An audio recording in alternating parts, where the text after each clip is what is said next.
Today I brought you an amazing, delicious and healthy recipe for low-carb, low-calorie pasta. This recipe is ketogenic, super rich in protein. You're going to love it. The ingredients are cheap. You probably already have them all at home.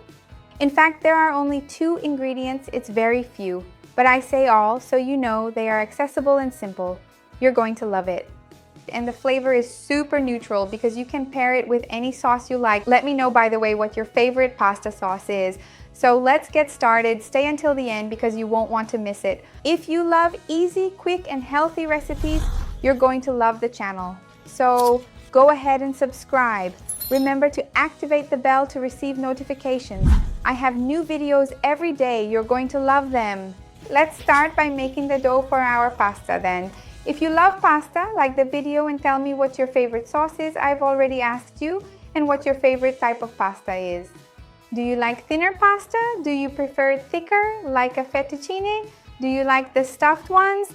Tell me what you like so I can prepare some different ideas for you. So this recipe of ours is very easy. It's egg-based. I'm going to put the egg here. There's a whole egg here, but the proportions are down below. And I have more egg whites here. The correct amounts are down below. I'm not going to use all with yolk because otherwise it will taste too much like egg, and I don't want it to be like that. So there's a certain proportion to give it that pasta color, but also so it doesn't have a pure egg flavor. I'm going to add a little salt to season it here, and I'm going to add unflavored, colorless powdered gelatin here. I'm going to blend this now in the blender. Remember that gelatin is nothing more than pure collagen, and I have videos here on the channel talking more about the benefits of gelatin. I have videos here on the channel discussing what happens when you eat eggs every day, whether eggs increase cholesterol or not. I'll leave everything down here in the description. So first, let's blend this well, which is super easy.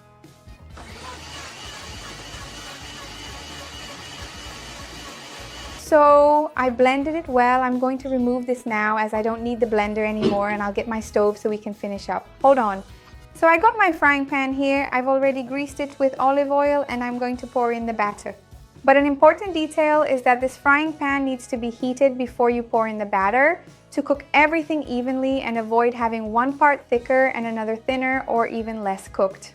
So wait for it to get hot and you pour the batter just like I'm going to do here now in the center.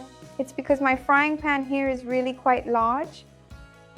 And then afterwards you gently and carefully spread it like this towards the sides so it covers the entire bottom part.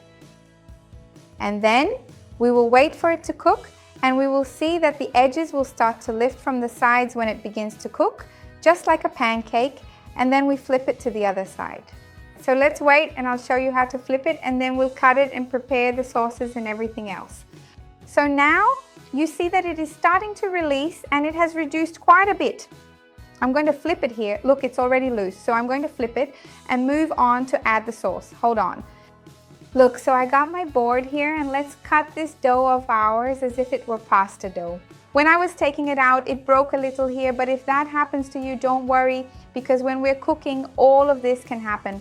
So look, this happens to all of us. The important thing is not to waste food.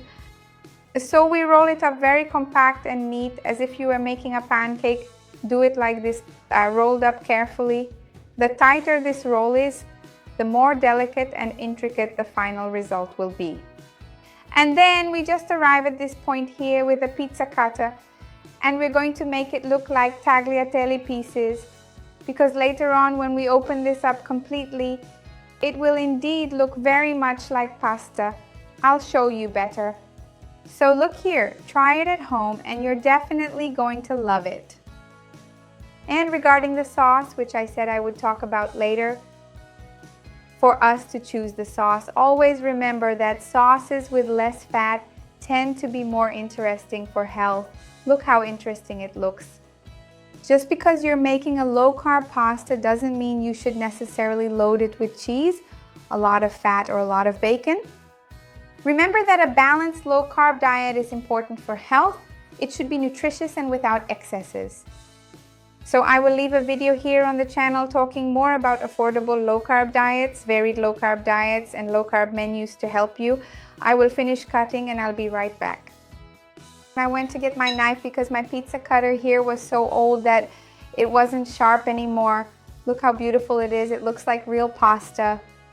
You don't need to cook this in water. You can put it directly on your plate and pour the sauce on top.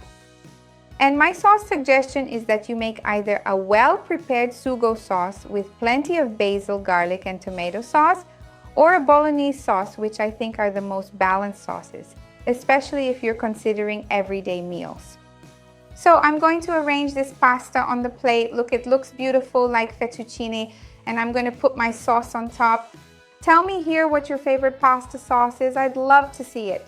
Look, fantastic. Make it, and everyone will love it.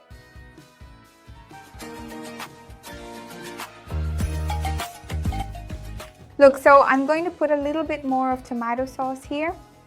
This sugo sauce of mine is a really basic one. Olive oil, tomato, garlic, black pepper. Make your preferred sauce at home. And I'm also going to add some basil leaves on top here, which I love. I think that besides looking nice, it really complements the flavor of the pasta. So I'm going to add some leaves here to give it that authentic Italian look. And I'm going to try this delight, of course. If you want some grated cheese here, it also goes well. I absolutely love this sauce with basil. Make it at home with whatever sauce you like, and then let me know in the comments how yours turned out.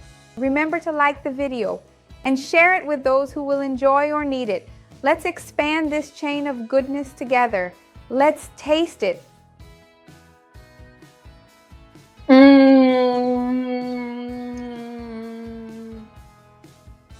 It turned out really amazing. The gelatin makes it so it doesn't taste like an omelet. There's no egg taste. So make it. You're going to love it. See you next time. Bye.